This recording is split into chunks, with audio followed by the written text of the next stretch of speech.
ડભોઈ સહિત ગુજરાત આંગણવાડીની બહેનોમાં વર્ષ 2024 બજેટને લઈ નારાજગી જોવા મળી છે।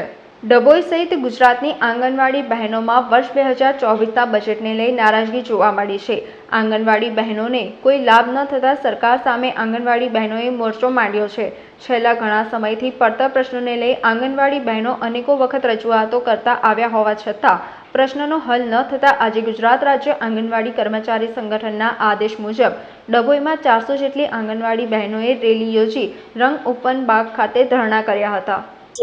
તારીખ 16 ને 17 બે દિવસ અમે લોકો ગુજરાત આંગણવાડી કર્મચારી સંગઠનના નેતૃત્વ હેઠળ અમે 2 દિવસ હડતાલ પર ઉતરવાના છે। આજે ડભોઈ તાલુકામાં અમે ધરનામાં બેઠા છે અને કાલે જિલ્લામાં મોટો પ્રોગ્રામ કરવાના છે। અમારી માંગો એ છે કે અમને સરકારશ્રી આ જે બજેટ 2024નું બજેટ હતું એમાં અમારા વિશે સરકારશ્રીએ કશું બોલ્યા નથી।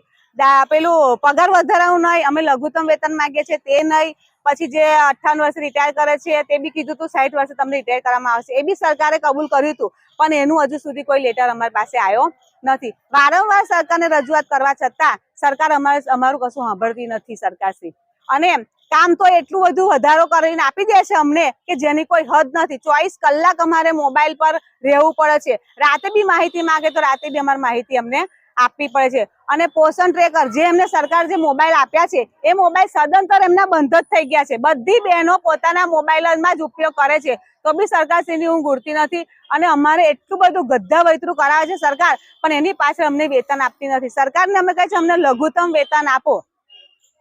MMY નો સ્ટોક આવે છે, બોટલ આવે છે, સ્ટોક આવે છે, બધું બહેનોને પોતાના સ્વ ખર્ચે લેવા જવું પડે છે, એના કોઈ પૈસા સરકારશ્રી આપતા નથી।